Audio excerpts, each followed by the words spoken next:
السلام عليكم ورحمة الله وبركاته.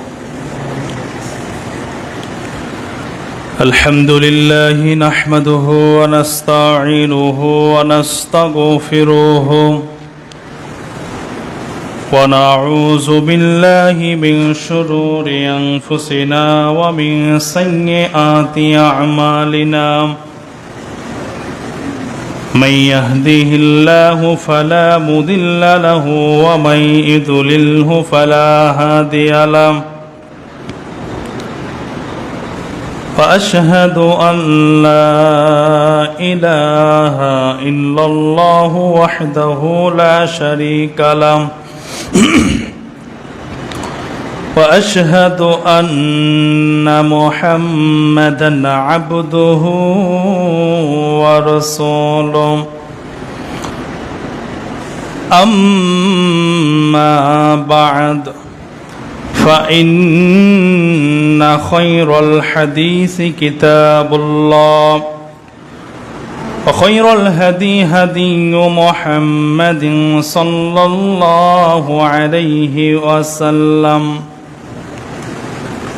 وشر الأمور محدثاتها وكل محدثات بدعة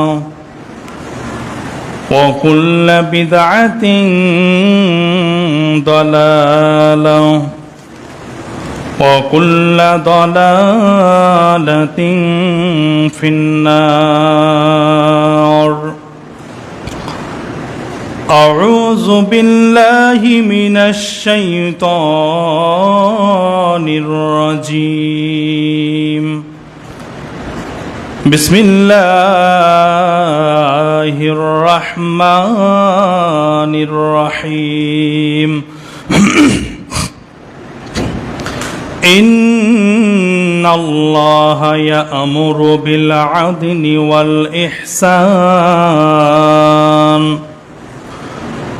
والإحسان وإيتاء ذي القربى وينهى عن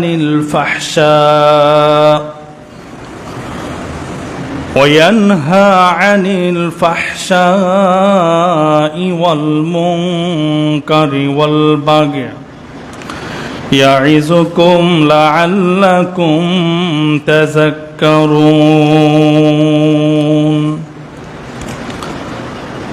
عن أبو هريرة رضي الله تعالى عنه قال رسول الله صلى الله عليه وسلم إن أعمال بني آدم تعرض كل خميس ليلة الجمعة فلا يقبل عمل قاطع رحم. মুসনাদ আহমদ। আম্মাবাদ, উপস্থিত অত্র মসজিদের সম্মানিত আগত মুসলিম বৃন্দ, সে মহান রব্বুল আলামিনের দরবারে শুকরিয়া আদায় করি যিনি আমাদেরকে শত ব্যস্ততার ভিতর দিয়ে মসজিদে সমবেত হওয়ার, জুমার সালাতে এবং খুতবার উদ্দেশ্যে উপস্থিত হওয়ার তৌফিক দান করেছেন। সে মহান রব্বুল আলামিনের দরবারে শুকরিয়া আদায় করে বলছি আলহামদুলিল্লাহ। দরুদ ও সালাম বর্ষিত হোক আমাদের নবীজির প্রতি, সর্বকালের সর্বযুগের মহামানব মুহাম্মদুর রাসূলুল্লাহ সাল্লাল্লাহু আলাইহি ওয়াসাল্লামের প্রতি। আল্লাহুম্মা সাল্লি আলাইহি মুহাম্মদ, আল্লাহুম্মা বারিক আলাইহি মুহাম্মদ। সম্মানিত উপস্থিতি,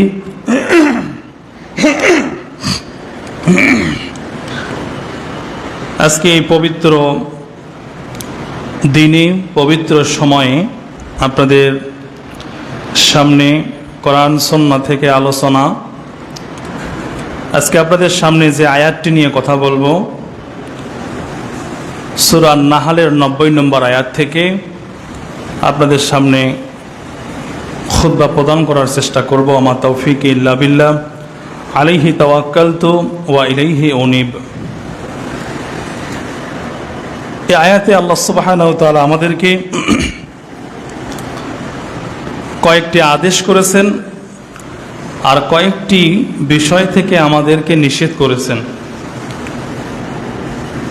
আমাদের কল্যাণের জন্য আল্লাহ সুবহানাহু ওয়া তাআলা কিছু সীমারেখা আমাদেরকে দিয়েছেন। হালাল হারামের বিধান আল্লাহ সুবহানাহু ওয়া তাআলা আমাদেরকে দিয়েছেন। আল্লাহ সুবহানাহু ওয়া তাআলা আমাদেরকে কিছু আদেশ করেছেন যা আমাদের কল্যাণের জন্য।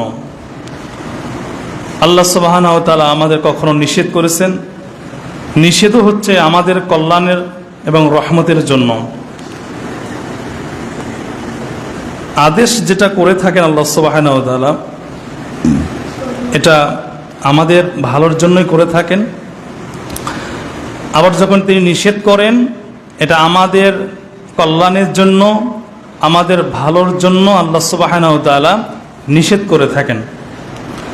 তো আদেশ আর নিষেধ, সূরা নাহালের 90 নম্বর আয়াতে 3টি আদেশ আর 3টি নিষেধ।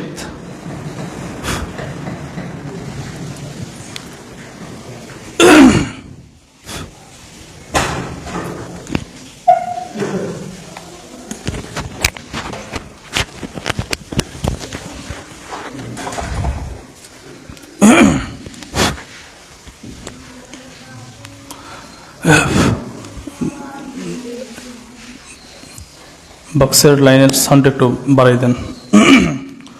সম্মানিত উপস্থিতি, তো এই সূরা নাহালের 90 নম্বর আয়াতে আল্লাহ সুবহানাহু ওয়া তাআলা 3টি আদেশ করেছেন, 3টি নিষেধ করেছেন।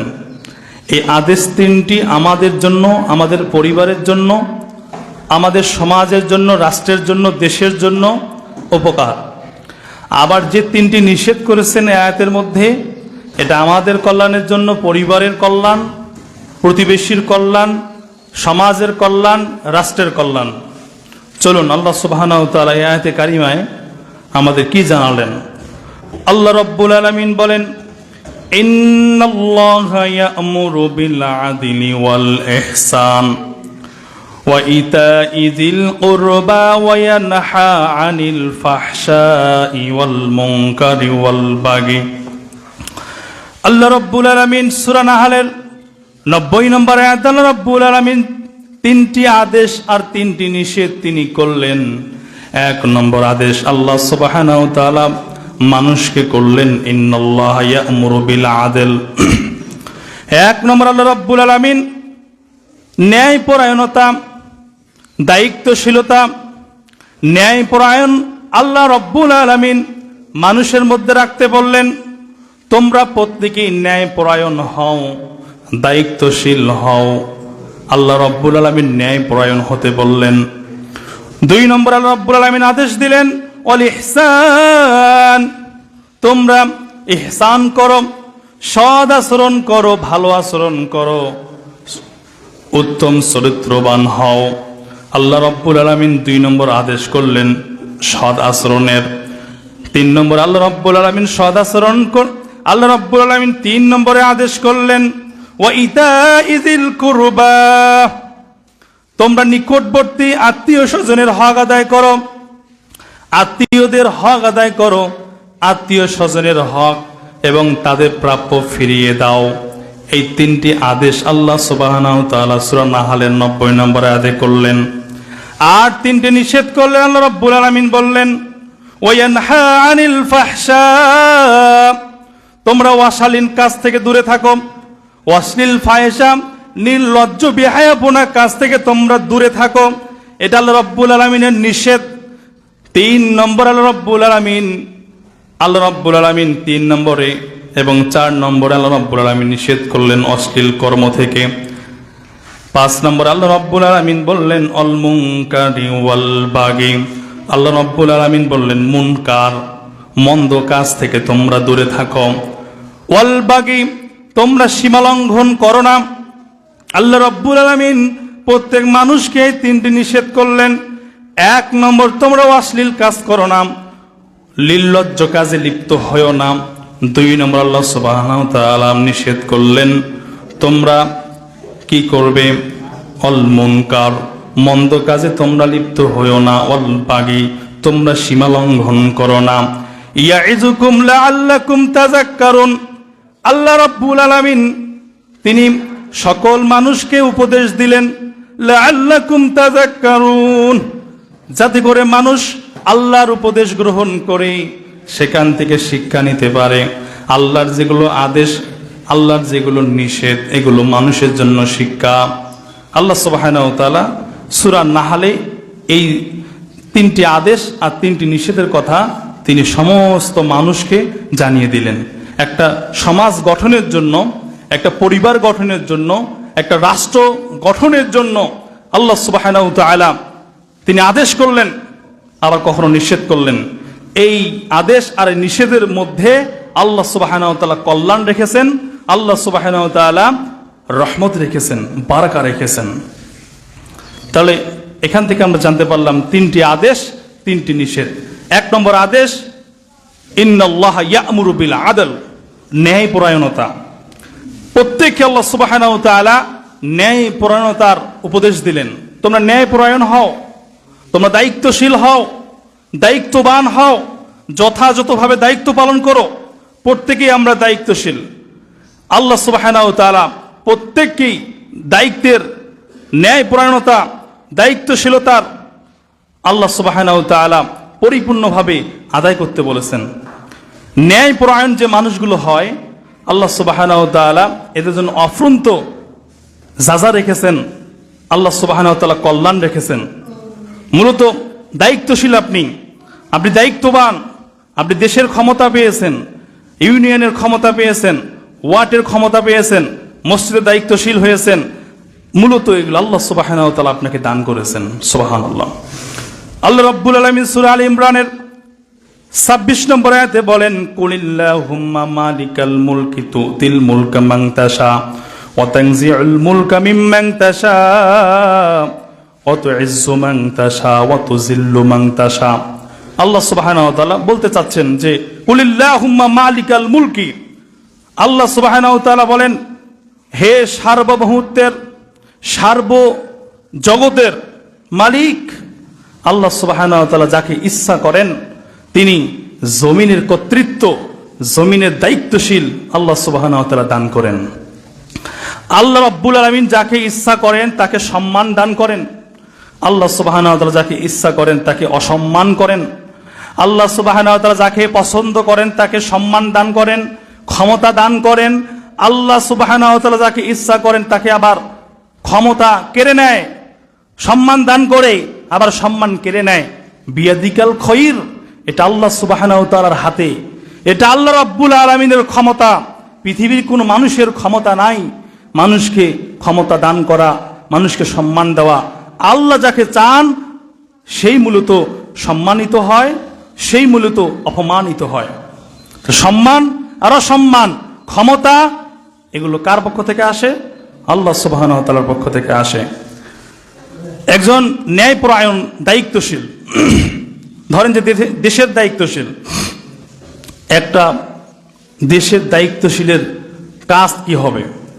আল্লাহ সুবহানাহু ওয়া তাআলা যেহেতু ক্ষমতা দান করেন, আল্লাহ সুবহানাহু ওয়া তাআলা যেহেতু সম্মান দান করেন, এজন্য আল্লাহ সুবহানাহু ওয়া তাআলা বললেন মানুষকে আমি ক্ষমতা দান করি। আর এই মানুষ যখন ক্ষমতার চেয়ারে বসবে তাকে 4টি কাজ করতে হবে। সূরা হজ্জের 41 নম্বর আয়াতে একজন ন্যায়পরায়ণ শাসকের কাজ কি হবে আল্লাহ রাব্বুল আলামিন বলে দিলেন।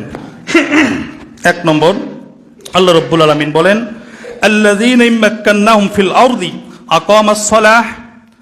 একজন ন্যায়পরায়ণ শাসক, দেশের প্রধানমন্ত্রী, ও যখন চেয়ারে বসবে, ক্ষমতা পাবে, তার ন্যায়পরায়ণতার প্রথম কাজ হবে দেশের মধ্যে নামাজ কায়েমের চেষ্টা করতে হবে, নামাজ কায়েম করতে হবে, সালাত কায়েম করতে হবে। একজন দেশের প্রধান নামাজের ব্যাপারে সবচাইতে সচেতন হবে এবং নামাজের ব্যাপারে সবচাইতে তৎপর হবে। নামাজ পড়ে কিনা, মুসলমান নারী পুরুষ যুবক যুবতী নামাজ পড়ে কিনা। একজন শাসক ন্যায়পরায়ণ দায়িত্বশীল প্রথম এই দায়িত্ব পালন করবে। এই দায়িত্ব স্বয়ং আল্লাহ রাব্বুল আলামিন দিয়েছেন একজন দায়িত্বশীলকে। আকামাস সালাহ ওয়া আতাউজ যাকাহ, এবং যাকাত প্রদানের ব্যাপারে কঠোরতা অবলম্বন করবে। দেশের দায়িত্বশীল ও দেখবে দেশের মধ্যে মানুষেরা যাকাত সঠিকভাবে আদায় করে কিনা, এইটা একজন দায়িত্বশীল শাসক, ন্যায়পরায়ণ শাসক, এগুলো সে দেখবে। 2 নম্বর কাজ। 3 নম্বর, একজন ন্যায়পরায়ণ শাসকের কাজ হচ্ছে ওয়া আমারু বিল মারুফ, সে সৎ কাজের আদেশ দেবে, সৎ কাজের, ভালো কাজের আদেশ দেবে। অনাহু আনিল মুনকার, এবং মন্দ কাজের নিষেধ করবে। একজন ন্যায়পরায়ণ দায়িত্বশীলের এটা কাজ। শুধু দেশের শাসক এই কাজ করবে তা নয়, আপনি আপনার পরিবারের দায়িত্বশীল, আপনি আপনার সমাজের দায়িত্বশীল, আপনি আপনার ইউনিয়নের দায়িত্বশীল, আপনি আপনার পরিবারের দায়িত্বশীল। আপনার দায়িত্ব হচ্ছে আপনি সৎ কাজের আদেশ দেবেন, মন্দ কাজের নিষেধ করবেন। এ দায়িত্ব আল্লাহ রাব্বুল আলামিন আপনাকে দিয়েছে। যেমনি ভাবে দেশের প্রধানমন্ত্রীকে দিয়েছে, তেমনি ভাবে আপনি পরিবারের দায়িত্বশীল। আপনি বাবা, আপনি অভিভাবক, আপনি বড় ভাই, আপনি নেতা, সমাজের মেম্বার, আপনি চেয়ারম্যান।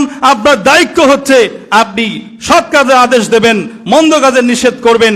এই দায়িত্ব প্রত্যেকটা মানুষকে আল্লাহ সুবহানাহু ওয়া তাআলা দিয়েছেন। সৎ কাজের আদেশ দেওয়া, মন্দ কাজের নিষেধ করা, এটা প্রত্যেকেই করবে।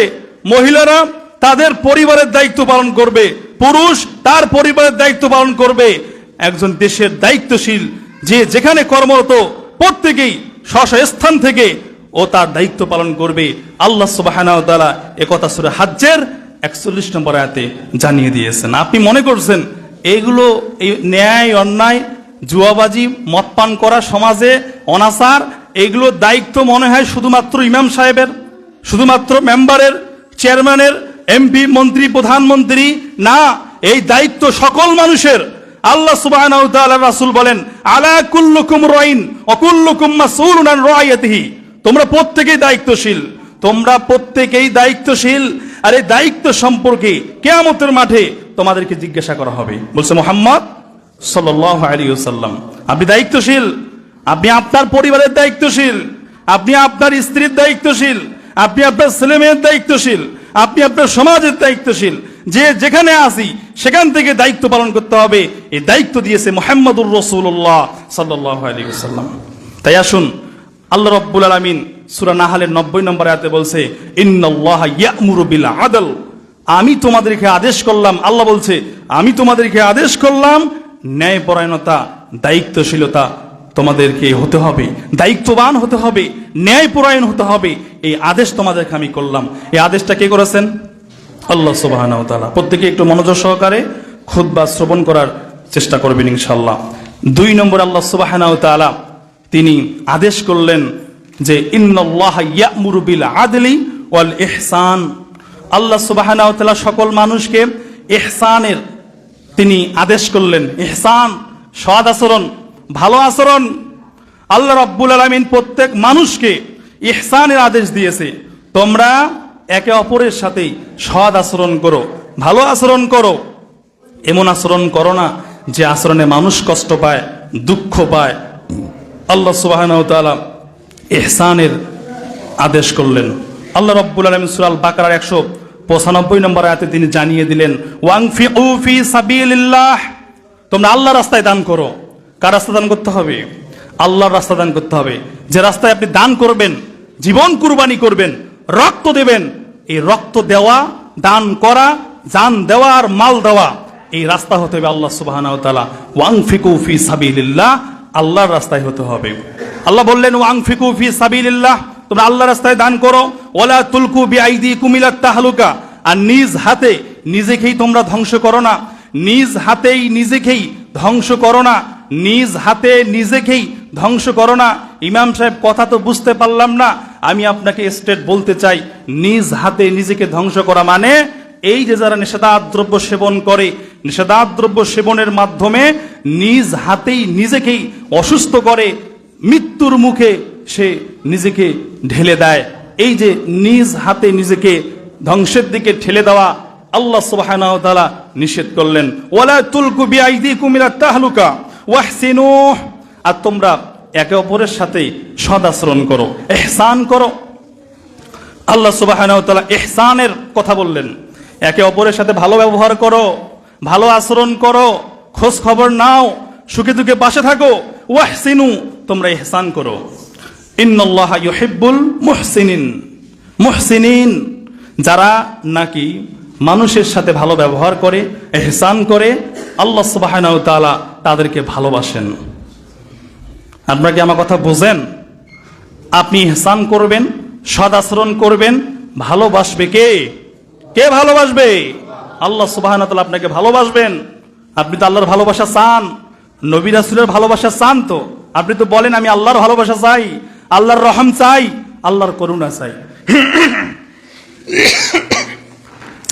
তাহলে আপনাকে ওয়াহসিনু, ইহসান করতে হবে। আর যারা ইহসান করে, সৎ আচরণ করে, আল্লাহ সুবহানাহু ওয়া তাআলা তাদেরকে ভালোবাসেন, পছন্দ করেন। মূলত ইহসানের বিনিময় ইহসান হয়, সৎ আচরণের বিনিময় সৎ আচরণই হয়। কথা কেমন? আল্লাহ সুবহানাহু ওয়া তাআলা সূরা রহমানের 60 নম্বর আয়াতে বলেন, হাল জাযাউল ইহসানি ইল্লাল ইহসান। আল্লাহ বললেন ইহসানের প্রতিদান, ইহসানের এর ফলাফল, সৎ আচরণের ফলাফল সৎ আচরণেই হয়। আপনি মানুষের সাথে ভালো ব্যবহার করবেন, যার সাথে ভালো ব্যবহার করছেন সেও আপনার সাথে ভালো ব্যবহার করবে। আপনি খারাপ ব্যবহার করবেন, সেও আপনার সাথে খারাপ ব্যবহার করবে। কোরআনের এই ভাব ভাষা এটাই, আপনি ইহসান করবেন, ইহসান পাবেন, ভালো ব্যবহার করবেন, ভালো ব্যবহার পাবেন, খারাপ আচরণ করবেন, খারাপ আচরণই পাবেন। হাল জাযাউল ইহসানিল, আল্লাহ রাব্বুল আলামিন বলছেন হাল জাযাউল ইহসানি ইল্লাল ইহসান, ইহসানের প্রতিদান ইহসানই হয়। যেমনটি আপনাদেরকে স্মরণ করে দেয় সংক্ষিপ্ত আকারে, সুমামা বিন উসাল রাদিয়াল্লাহু তাআলা আনহু, তিনি যখন ইসলাম ধর্ম গ্রহণ করে, তার আগে কাফের ছিল। সবচাইতে আল্লাহ রাসূলের চোখে দৃষ্টিতে সুমামা বিন উসাল আল্লাহ রাসূলের দৃষ্টিতে নিকৃষ্ট মানুষ। সুমামা বিন উসাল, তাকে ধরে আনা হলো। 3 দিন মসজিদের খুঁটির সাথে বেঁধে রাখা হয়েছে। 3 দিন পরে নবীজি সুমামা বিন উসালের কাছে গিয়ে জিজ্ঞাসা করলেন, কি খবর? সুমামা তখন বললেন যে আমি আপনার কাছে উত্তম আচরণের আশা রাখি। আপনি যদি আমাকে হত্যা করেন তাহলে আপনি একজন খুনিকে হত্যা করলেন, আর যদি আপনি চান আপনাকে আমি টাকা পয়সা ধন সম্পদ দিয়ে দেব। আল্লাহ রাসূল তার কথা শুনলেন না, ওই অবস্থায় রাখা হলো। এক পর্যায়ে আল্লাহ রাসূল সুমামা বিন উসালকে ছেড়ে দিলেন। অথচ সুমামা বিন উসাল সবচাইতে অপরাধী, আল্লাহ রাসূলের দৃষ্টিতে নিকৃষ্ট মানুষ। তাকে মারলেন না, তাকে কোনো আঘাত করলেন না, তাকে কোনো শাস্তি দিলেন না, শুধুমাত্র মসজিদের খুঁটিতে বেঁধে রাখা হয়েছে। সুমামা যখন আল্লাহর রাসূলের এই আচরণ দেখলেন, যে আমি এত অপরাধী হওয়ার পরেও আল্লাহর রাসূল আমাকে কিছু বলল না, কিছু করলো না, আমাকে এমনি এমনি ছেড়ে দিল, এই দৃশ্য দেখে সুমামা বিন উসাল সে ইসলাম ধর্ম গ্রহণ করলেন। গোসল করে পবিত্র হয়ে আশহাদু আল্লা ইলাহা ইল্লাল্লাহু ওয়া আশহাদু আন্না মুহাম্মাদান আবদুহু ওয়া রাসূলুহু কালেমা শাহাদা পাঠ করে ইসলাম ধর্ম গ্রহণ করলেন। আর সুমামা বললেন, আপনি আমার কাছে ছিলেন সবচাইতে নিকৃষ্ট মানুষ, আপনার শহর ছিল সবচাইতে নিকৃষ্ট, আমার কাছে সবচাইতে আপনার চেহারা ছিল নিকৃষ্ট, আপনার ইসলাম ধর্ম ছিল আমার কাছে নিকৃষ্ট, কিন্তু আজকে থেকে আমি ঘোষণা দিলাম আপনার চেহারা, আপনার ইসলাম ধর্ম, আপনার শহর আমার কাছে সবচাইতে প্রিয়। সুবহানাল্লাহ বলেন। এটা হচ্ছে সৎ আচরণের, ইহসানের দৃষ্টান্ত। আপনি ভালো ব্যবহার করবেন, ভালো ব্যবহার পাবেন, খারাপ ব্যবহার করবেন, খারাপ আচরণ আপনি পাবেন। এজন্য আমরা প্রত্যেকেই আমরা কি করব? আমরা মানুষের সাথে ইহসান করব, সৎ আচরণ করব। বুঝার তৌফিক দান করুক আল্লাহ সুবহানাহু ওয়া তাআলা। সকলে বলেন আমিন। এই সূরা নাহালের 90 নম্বর আয়াতে আল্লাহ সুবহানাহু ওয়া তাআলা 3টি আদেশ করেছেন, 3টি নিষেধ করেছেন। 1 নম্বর আদেশ ন্যায়পরায়ণতা, 2 নম্বর আদেশ ইহসান করতে হবে, 3 নম্বর আদেশ আল্লাহ সুবহানাহু ওয়া তাআলা বলেন ওয়া ইতাইযিল কুরবা।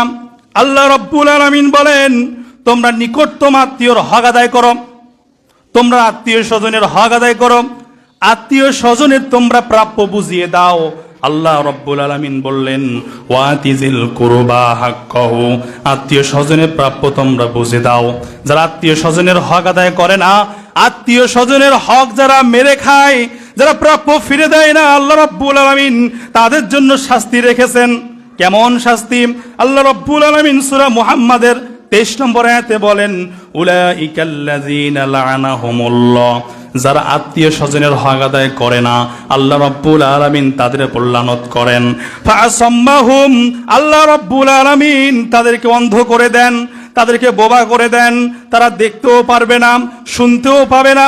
আল্লাহ রাব্বুল আলামিন তাদের উপর লানত বর্ষণ করেন। নাউযুবিল্লাহ। এটা হচ্ছে আল্লাহ সুবহানাহু ওয়া তাআলার শাস্তি। আত্মীয় স্বজনের যারা হক আদায় করে না, তাদের হক এবং তাদের প্রাপ্য বুঝে দেয় না, আল্লাহ সুবহানাহু ওয়া তাআলা তাদেরকেই বধির করবেন, অন্ধ করবেন, তাদের উপর লানত বর্ষণ করবেন। সম্মানিত উপস্থিতি, ওয়া ইতাইযিল কুরবা, আল্লাহ সুবহানাহু ওয়া তাআলা বলছেন, আদেশ দিয়েছেন, তোমাদেরকে আমি আদেশ দিলাম তোমরা আত্মীয় স্বজনের হক আদায় করো, তাদের প্রাপ্য ফিরে দাও। কার আদেশ? আল্লাহ সুবহানাহু ওয়া তাআলার আদেশ। সম্মানিত উপস্থিতি, আত্মীয় স্বজনের হক আদায় করতে হবে। আত্মীয় স্বজনের হক যারা আদায় করে না, তাদের প্রাপ্য, তাদের অধিকার যারা ফিরে দেয় না, এরা সবচাইতে নিকৃষ্ট মানুষ। এরা তাহাজ্জুদ গুজার হলেও, হজ করে আসলেও এরা আল্লাহর জান্নাতে যেতে পারবে না। আল্লাহ রাসূল বলেন লা ইয়াদখুলুল জান্নাতা কাতিউন, ওই ব্যক্তি আল্লাহর জান্নাতে প্রবেশ করবে না যেই ব্যক্তি আত্মীয়তার সম্পর্ক ছিন্ন করে, যেই ব্যক্তি আত্মীয়তার হক আদায় করে না, আত্মীয়র হক ফিরিয়ে দেয় না, প্রাপ্য বুঝে দেয় না, এই ব্যক্তি আল্লাহর জান্নাতে যাবে না, বলছে মুহাম্মাদুর রাসূলুল্লাহ।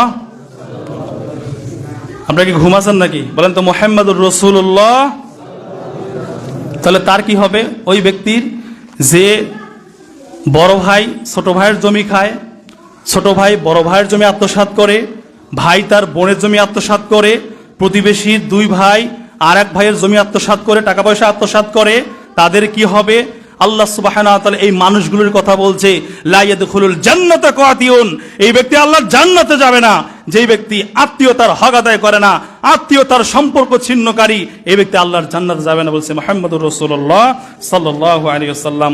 সম্মানিত উপস্থিতি, আপনাদের উদ্দেশ্যে বলতে চাই, নসরতপুরবাসী আপনাদের উদ্দেশ্যে বলতে চাই, আল্লাহ রাসূল মুহাম্মদুর রাসূলুল্লাহ সাল্লাল্লাহু আলাইহি ওয়াসাল্লাম তিনি বলেন ইন্না আমালা বানি আদম, প্রত্যেক বনি আদম সন্তানের আমলনামার খাতা প্রতি বৃহস্পতিবার দিবাগত রাতে আল্লাহ রাব্বুল আলামিনের কাছে পৌঁছানো হয়, উপস্থিত করা হয়। ওই ব্যক্তির আমল আল্লাহ রাব্বুল আলামিন গ্রহণ করেন না যেই ব্যক্তি আত্মীয়তার সম্পর্ক ছিন্ন করে, যেই ব্যক্তি আত্মীয়তার হক প্রাপ্য ফিরে দেয় না, এই ব্যক্তির আমলনামার খাতা আল্লাহ রাব্বুল আলামিনের কাছে পৌঁছায় না, বলছে মুহাম্মদুর রাসূলুল্লাহ সাল্লাল্লাহু আলাইহি ওয়াসাল্লাম। মুসনাদে আহমদের 2277 নম্বর হাদিসের বর্ণনায় সর্বশেষ একটি হাদিস বলে আপনাদেরকে জানাতে চাই, আত্মীয় স্বজনের হক আদায় করতে আপনি বাধ্য, আত্মীয় স্বজনের হক ফিরিয়ে দিতে আপনি বাধ্য। আল্লাহ রাসূল বলেন as-সাদকাতু আলাল মিসকিনি সাদাকাহ, একজন মিসকিনকে আপনি দান করছেন, একজন গরিব মানুষকে আপনি দান করলেন, এটা একটা দানের সওয়াব আপনি পাবেন। আর আপনি যদি ওয়া আলা জিল কুরবাতা করবাতি নাতানি সাদাকাতা ওয়াসিলাহ, আর আপনি যদি আত্মীয় স্বজনকে দান করেন, আপনি যদি আত্মীয় স্বজনকে কিছু দেন, এটা ডাবল দানের সওয়াব হবে, ডাবল দানের সওয়াব হবে, দ্বিগুণ সওয়াব হবে, দ্বিগুণ। সুবহানাল্লাহ বলেন। কিভাবে?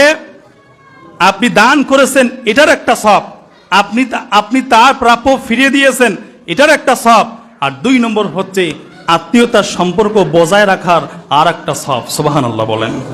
তার মানে আত্মীয় স্বজনকে কিছু দেওয়া, এটা ডাবল সওয়াব, দ্বিগুণ সওয়াব। কেন আপনি করবেন না? আপনি বোকামি করবেন না, আত্মীয় স্বজনের সম্পর্ক বজায় রাখুন। আপনার দেশ সোনালী যুগে পরিণত হবে, সমাজের মধ্যে কোনো খুন খারাপি, রাহাজানি, মাস্তানি, মারামারি, হত্যা এগুলো হবে না। আজকে মানুষের সাথে ভ্রাতৃত্ববোধ না থাকার কারণে, একে অপরকে জমি জমার কারণে, টাকা পয়সার কারণে, হক আদায়ের জন্য একজন আরেকজনকে মেরে দেয়, এইরকম মনে হয় নসরতপুরে নাই। সম্মানিত উপস্থিতি, আল্লাহ সুবহানাহু ওয়া তাআলা এই জন্য একটা সোনালী সমাজ তৈরি করার জন্য আল্লাহ রাসূল আল্লাহ রাব্বুল আলামিন তিনি 3টি আদেশ করলেন। কয়টি আদেশ? 1 ন্যায়পরায়ণতা, 2 সৎ আচরণ, 3 আত্মীয় স্বজনের হক ফিরিয়ে দেওয়া। এগুলো আল্লাহ সুবহানাহু ওয়া তাআলার আদেশ। নিষেধ কি করেছেন শুনতে রাজি আছেন তো ইনশাআল্লাহ? আল্লাহ সুবহানাহু ওয়া তাআলা 3টি নিষেধ করেছেন, যে এই 3টি নিষেধ তোমার জন্য কল্যাণ, পরিবারের জন্য কল্যাণ, প্রতিবেশীর জন্য কল্যাণ, রাষ্ট্রের জন্য কল্যাণ, সমাজের জন্য কল্যাণ। যেগুলো আল্লাহ বলেন, যেগুলো নিষেধ করেন, এগুলো মানুষের জন্য কল্যাণ, রহমত। আলহামদুলিল্লাহ বলেন। আল্লাহ রাব্বুল আলামিন বলেন ওয়ায়ানহা আনিল ফাহশা, আমি তোমাদেরকে ফাহশা অশালীন কাজ থেকে দূরে থাকতে বলি। তোমরা অশালীন কাজ থেকে দূরে থাকো, মন্দ কথা থেকে, মন্দ কাজ থেকে, মন্দ আচরণ থেকে তোমরা দূরে থাকো। ওয়ায়ানহা আনিল ফাহশা, অশালীন কাজ থেকে তোমাদেরকে আমি নিষেধ করলাম। নিষেধটা করলেন তিনি কে? জবান দিয়ে বলেন, কে নিষেধ করছেন? আল্লাহ সুবহানাহু ওয়া তাআলা বলেছেন অশালীন কাজ করো না। এই অশালীন কাজ, খারাপি কাজ নিজের জন্য ধ্বংস, পরিবারের জন্য ধ্বংস, প্রতিবেশীর জন্য ধ্বংস, সমাজের জন্য ধ্বংস, রাষ্ট্রের জন্য ক্ষতিকর। ওয়ায়ানহা আনিল ফাহশা, আল্লাহ সুবহানাহু ওয়া তাআলা তিনি ফাহশা কাজ করাকে হারাম করে দিয়েছেন। কুল ইন্নামা হাররামা রাব্বিয়াল ফাওয়াহিশা মা যাহারা মিনহা ওয়া মা বাতন। সূরা আল আরাফের 33 নম্বর আয়াত। আল্লাহ বলছেন কুল ইন্নামা হাররামা, আমি তোমাদের জন্য হারাম করে দিলাম ফাহশা, অশালীন কাজ, অশালীন কথা, অশালীন আচরণ। এটা প্রকাশ্যে হোক আর গোপনে হোক, প্রকাশ্যে হোক আর গোপনে হোক, আমি আল্লাহ তোমাদের জন্য হারাম করলাম। তাহলে অশালীন কাজ করা, মন্দ কাজ করা, এটা আল্লাহ সুবহানাহু ওয়া তাআলা হারাম করেছেন। ওরা অশালীনতা করে, অশ্লীল কাজ করে, অপসংস্কৃতির নামে তারা অশালীন কাজ করে, তারা ফ্যাশনের নামে অশালীন কাজ করে, উপন্যাসের নামে তারা অশালীন কাজ করে, ডিজে পার্টির নামে অশালীন কাজ করে, এরপরে দেখবেন যে কনসার্টের নামে অশালীন কাজ করে।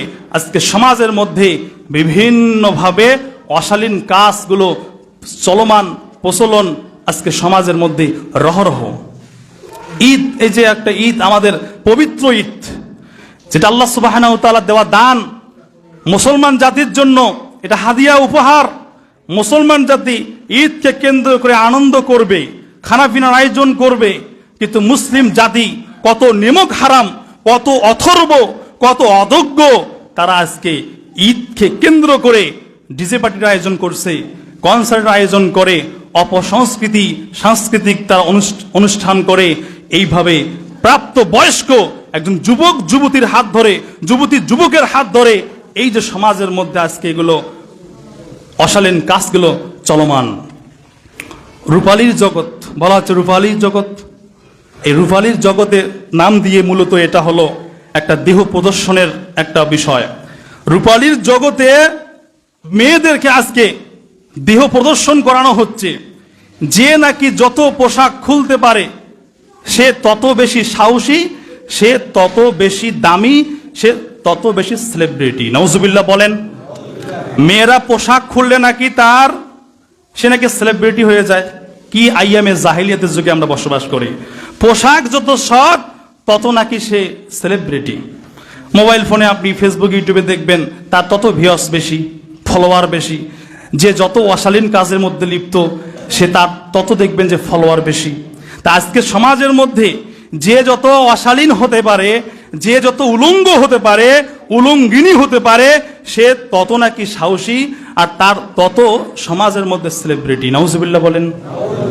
এই হচ্ছে আমাদের সমাজ, এই হচ্ছে আমাদের যুগ। আল্লাহ হেদায়েত দান করুক এবং হেফাজত করুক মুসলিম জাতিকে, সকলে বলেন আমিন। অথচ একজন মহিলা, একজন মেয়েকে আল্লাহ সুবহানাহু ওয়া তাআলা সারা পৃথিবীতে যা কিছু আছে, যা কিছু সম্পদ আছে পৃথিবীতে, এই সম্পদগুলোর মধ্যে প্রথম সিরিয়ালে, প্রথম কাতারে যাকে রাখা হয়েছে আল মারআতুস সালিহ, একজন সতী, সাধবী, ন্যায় পরায়ণ, পরহেজগারিতা একজন মহিলা, একজন নারী, একজন যুবতী। আল্লাহ সুবহানাহু ওয়া তাআলা এই একজন যুবতীকে, একজন আদর্শবান মহিলাকে নারীকে আল্লাহ সুবহানাহু ওয়া তাআলা সারা পৃথিবীর মধ্যে যা কিছু আছে তার চাইতে শ্রেষ্ঠ সম্পদ হচ্ছে আদর্শবান নারী, আল মারআতুস সালিহ। সুবহানাল্লাহ বলেন। আজকে সেই নারীগুলোকে এত সস্তা করা হয়েছে, তাদেরকে এত নিম্ন তলায় নিয়ে যাওয়া হয়েছে, অথচ নারী মনে করছে যে আমার সম্মান মনে হয় বৃদ্ধি করা হচ্ছে। না, তোমার সম্মানকে এইভাবে মাটির সাথে ধুলার মধ্যে মিশে দেওয়া হচ্ছে। তারা কত দামি। আমরা পুরুষ যারা বিবাহিত আছি তাদেরকে যদি আমরা শুকরানু দেই, তাহলে তারা দেখবেন যে একটা বাচ্চা আপনাকে উপহার দিয়ে দেয়। সুবহানাল্লাহ বলেন। কথা বোঝেন কি? বীর্য, স্বামী স্ত্রীর মিলনে যে শুক্রাণু মাতৃজঠরে মহিলাদের গর্ভের মধ্যে প্রবেশ করে, আপনি দিলেন এতটুকু, কিন্তু আপনাকে মহিলারা কত আদর করে যত্ন করে আল্লাহ রাব্বুল আলামিন তাদের বিভিন্ন পরীক্ষার মাধ্যমে তাদের মাধ্যমে একটা সন্তান আপনাকে তারা উপহার দেয়। সুবহানাল্লাহ। আপনি কাঁচা বাজার, সবজি বাজার তাদেরকে এনে দেন, কিন্তু তারা আপনাকে রান্না করে, চমৎকার রান্না করে আপনাকে খাওয়ায়। তাহলে আপনি দিলেন বাজার, সবজি বাজার, কিন্তু তারা সুস্বাদু রান্নায় রূপান্তরিত করে আপনাকে দিল। এই হচ্ছে নারীর মর্যাদা। সুবহানাল্লাহ বলেন। সম্মানিত উপস্থিতি, আর যদি কোনো মানুষ কোনো মহিলাকে তথা কোনো স্বামী কোনো স্ত্রীকে যদি কষ্ট দেয়, আপনি দিলেন কষ্ট, আর আপনার জীবনটা জাহান্নামে পরিণত হয়ে যাবে। নওজুবিল্লাহ বলেন। সম্মানিত উপস্থিতি, আপনি যদি নারী মন বোঝেন, মহিলার যদি মন বোঝেন, স্ত্রীর যদি মন বোঝেন, তাহলে নিয়ামত। আর যদি মন না বোঝেন, তাহলে জীবনটা আপনার কিয়ামত। আল্লাহ আমাদের সবাইকে বোঝার তৌফিক দান করুক। সকলে বলেন আমিন। আজকে সমাজের মধ্যে যারা এই অশ্লীল কাজ কর্মগুলোর মধ্যে লিপ্ত হচ্ছে, যারা এই ঈদকে কেন্দ্র করে আমি দেখছি এবং বিভিন্ন জায়গায় চলাফেরা করে, সবচাইতে আমাদের মুসলিমদের বিবাহ বার্ষিক বিবাহ অনুষ্ঠানটা বিশেষ করে এই যে ঈদের সময় বেশি হয়। আমরা কি একমত না দ্বিমত? আমি নিজে দেখছি, আমিও একটা বিয়ে বাড়িতে গেছি, সেখানে দেখলাম যে এই পাড়াতে বিয়ে, ওই পাড়াতে বিয়ে, ওই পাড়াতে বিয়ে, বিয়ের একবারে ঢোল, একবারে দেখবেন যে বিয়ের সয়লাভ, সব জায়গায় বিয়ে হয়। কেননা ঈদের সময় বিভিন্ন জায়গা থেকে ছেলেরা বাহিরে থাকে, মেয়েরা বাহিরে থাকে, গার্জিয়ানরা বাহিরে থাকে, সবাই বাড়িতে উপস্থিত হয়। এই কারণে বিবাহ বলেন আরো অন্যান্য অনুষ্ঠানগুলো বিশেষ করে ঈদের সময় বেশি হয়। ঠিক কিনা বলেন? তো এই যে ঈদকে কেন্দ্র করে যারা আপনারা বিবাহ একটা ইবাদত, সেই ইবাদতটাকেও মানুষ জাহিলিয়াতের মধ্যে নিয়ে গেছে, অপসংস্কৃতির মধ্যে নিয়ে গেছে। কিভাবে ইমাম সাহেব? জি, আপনাকে বলছি। ইসলাম ধর্মের মধ্যে আপনার গান বাজনা করা, ইসলাম ধর্মের মধ্যে হলুদ, যারা পরপুরুষ একজন মেয়েকে বিবাহ হয় নাই, অথচ একটা ছেলে প্রাপ্তবয়স্ক একটা মেয়ের গাল স্পর্শ করে, গীত বলা, নাচানাচি করা, ডিজে পার্টি আয়োজন, নাচানাচি করা, গীত বলা, একটা মেয়েকে সেখানে দেহ প্রদর্শন করানো, এগুলো ইসলাম ধর্মের মধ্যে হারাম। আপনি দেখাতে পারবেন না যে ইসলাম ধর্মের যে বিবাহর যে সিস্টেম পদ্ধতি, এই পদ্ধতির মধ্যে গান বাজনার ব্যবস্থা আছে, গীতের ব্যবস্থা আছে, নাচানাচির ব্যবস্থা আছে। আপনারা বলেন তো, যারা সচেতন আছেন, বিবেক বুদ্ধিমান, বলেন ইসলাম ধর্মে বিবাহের মধ্যে গান বাজনা কি আছে? নাচানাচি আছে? ডিজে পার্টি আছে? কনসার্ট আছে? অপসংস্কৃতি আছে? কোন ধর্মে আছে বলেন তো ভাইরা? হিন্দু ধর্মে আছে। বলেন কোন ধর্মে আছে? হিন্দু ধর্মে আছে, খ্রিস্টান ধর্মে আছে, ইহুদি ধর্মে আছে, শুধু নাই মুসলিম ধর্মে। আলহামদুলিল্লাহ বলেন। এটা আপনার গর্ব। আপনি মুসলিম ঘরের সন্তান। অপসংস্কৃতি থেকে আপনি নিরাপদ। আপনি কেন এই অপসংস্কৃতি ধার করা, অন্য ধর্মের নিয়ম নীতি সংস্কৃতি আপনি আপনার ধর্মে কেন জড়ালেন, কেন নিয়ে আসলেন? এই জন্য কাল কিয়ামতের মাঠে যারা এই অপকর্মের মধ্যে, অপসংস্কৃতির মধ্যে যারা লিপ্ত হবে, কাল কিয়ামতের মাঠে এদেরকে জবাব দিতে হবে। ঠিক কিনা বলেন? আপনারা ঠিক বলেন, অথচ আপনারা এই কাজগুলোর মধ্যে লিপ্ত হন। এবারও ঠিক শোনেন প্রিয় ভাইরা, স্টেট কথা, সময় যেহেতু কম, বাকি আলোচনা আগামী জুমায় করব। আপনাদের সামনে স্টেট কথা বলতে চাই। মুসলিম ধর্মের মধ্যে যেহেতু গান বাজনা, তবলা, নাচানাচি করা, গীত বলা, যত অপসংস্কৃতি আছে এগুলো আমি পর্যায়ক্রমে আপনাদের সামনে কথা বলবো ইনশাল্লাহ, যদি আমার এখানে রিজিক থাকে। কিন্তু আজকে থেকে আমি যেই সিদ্ধান্ত জানাচ্ছি, মনে হয় না আপনারা আমার সিদ্ধান্তে একমত হবেন, আমার মনে হয় না, তবে অনেকে হতেও পারেন। আমার সিদ্ধান্ত হচ্ছে, ইমামতি থাকুক আর না থাকুক এটা পরের বিষয়। আমি যেহেতু এই মসজিদের ইমাম এবং মুয়াজ্জিন এবং আপনারা সকল দায়িত্ব আমাকে দিয়েছেন, আমি আমার দায়িত্ব থেকে কমিটির লোক, সভাপতি, সর্দার, কেশিয়ার, কমিটির লোক কি সিদ্ধান্ত নেবে এটা তাদের ব্যাপার। কিন্তু আমি ইমাম হিসাবে আমার কথা হচ্ছে, যেই বিয়ে বাড়িতে গান বাজনা হবে, গীত হবে, নাচানাচি হবে, এই বিয়ে আমি রবিউল ইসলাম পড়াবো না। আপনারা কি বলেন? ইনশাল্লাহ বলেন। যেই বিয়ে বাড়িতে এই সমস্ত অপসংস্কৃতি, হিন্দুদের ধার করা সংস্কৃতি, যারা আপনারা এই নসরতপুরের মধ্যে অন্ততপক্ষে এই জামাতের অন্তর্ভুক্ত যারা থাকবেন, তারা যদি এগুলো করেন, তাহলে আমি রবিউল ইসলাম সেই বিয়ে বাড়িতে উপস্থিত হব না। ইমামতি থাকুক আর না থাকুক পরের বিষয়, কিন্তু আমার সিদ্ধান্ত হচ্ছে, যারা এই অপসংস্কৃতির মধ্যে লিপ্ত হবে, আমি নাই, আমি নাই, আমি নাই। আরেকটা কথা আপনাদেরকে বলতে চাই, মন খারাপ করবেন না, আল্লাহর রাসূলের দৃষ্টিতে আপনাদের বলতে চাই, আপনারা যারা নামাজ পড়েন না 5 ওয়াক্ত, যারা আপনারা 5 ওয়াক্ত নামাজ পড়েন না, অনুরোধ করব নামাজ পড়বেন। নামাজ না পড়লে মানুষ মুসলমান থাকে না, নামাজ না পড়লে মানুষ ইমানদার থাকে না। এজন্য আমি আপনাকে অনুরোধ করব, ভাই হিসাবে, বন্ধু হিসাবে, ভাতিজা হিসাবে আমি আপনাকে অনুরোধ করব, নামাজ পড়ুন, নামাজ পড়ুন। মানুষ মারা গেলে শুধু নামাজের কারণেই কবরেও বাঁচবে, আখিরাতের মাঠেও বাঁচবে। সেই দাবিতে আমি এটাও ঘোষণা দিতে চাই, যারা আপনারা নামাজ পড়েন না, নামাজ যারা অস্বীকার করেন, নামাজ যারা পড়েন না, মসজিদে আসেন না, বাহিরেও পড়েন না, খোঁজ খবর নিয়ে যদি জানা যায় আপনি বেনামাজি, তাহলে আপনার জানাজা আমি ইমাম সাহেব করাবো না। কি বলেন আপনারা? যারা নামাজ পড়বে না তাদের জানাজা নাই, ওর কবর হবে কুকুর সিরিয়াল যেভাবে সাবমাটি দিয়ে কবর দেওয়া হয়, ওইভাবে তার কবর হবে। এটা আমার দৃষ্টিতে। আপনারা কি করবেন এটা আপনাদের ব্যাপার। নামাজ যদি না পড়েন তাহলে আপনার জানাজা আমি রবিউল ইসলাম করাবো না, অন্য ইমাম দিয়ে করতে পারেন, এটা আপনাদের ব্যাপার। জোরালোভাবে আজকে এই 2টি সিদ্ধান্ত আমার পক্ষ থেকে আপনাদেরকে জানানো হলো। প্রত্যেকেই এই 2টি বিষয় মনে রেখে আপনারা অবশ্যই আল্লাহ সন্তুষ্টির জন্য নিজেকে পরিবর্তন করে ইসলামের পথে, দ্বীনের পথে ফিরে আসুন। আমি আল্লাহর কাছে দোয়া করি। প্রিয় ভাইয়েরা, এই যে ঈদ থেকে নিয়ে এখন পর্যন্ত আপনি জানেন কত মানুষ মারা গেল, রোড অ্যাক্সিডেন্টে মারা গেল, বাসের নিচে চাকায় পড়ে মারা গেল। আর আপনি মরবেন না তার কি গ্যারান্টি আছে? মানুষ হাঁটতে, চলতে, ফিরতে স্ট্রোক করে মারা যাচ্ছে, ডায়াবেটিস রোগে মারা যাচ্ছে, প্রেশার রোগে মারা যাচ্ছে। মনে করছেন কি বলতো 25 বছর বয়স? না, মানুষের মরার কোনো সময়ও নেই, বয়সও নেই। অতএব আল্লাহ রাব্বুল আলামিন আমাদের প্রত্যেককে বোঝার তৌফিক দান করুক। সকলে বলেন আমিন। কেননা আপনি বেনামাজি নামাজ পড়ালেন, এটা আপনি একটা কাফেরের জানাজা পড়ালেন, এখানে সহযোগিতা একজন মুসলিম করতে পারে না। একটা অপসংস্কৃতি বিয়ে শাদিতে একটা ইমাম সাহেব সহযোগিতা করতে পারে না।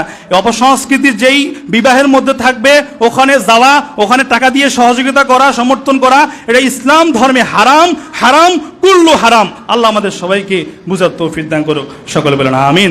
আল্লাহর কাছে দোয়া করি, আল্লাহ, আমি আপনার কোরআন সূরা নাহলের 90 নম্বর আয়াত থেকে প্রত্যেক মুসলিম জাতিকে এ দাওয়াত আমি পৌঁছে দিয়েছি।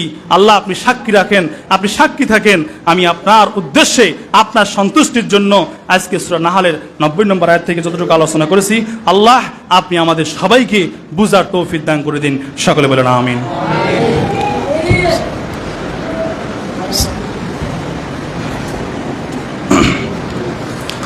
আলহামদুলিল্লাহ রাব্বিল আলামিন, ওয়াসসালাতু ওয়াসসালামু আলা রাসূলিহি মুহাম্মাদিন ওয়া আলা আলিহি ওয়া সাহবিহি আজমাইন, আম্মা বা'দ। আউযু বিল্লাহি মিনাশ শাইতানির রাজীম। বিসমিল্লাহির রাহমানির রাহিম। ইন্নাল্লাহা ওয়া মালাইকাতাহু ইউসাল্লুনা আলান নবী ইয়া আইয়ুহাল্লাযীনা আমানু সাল্লু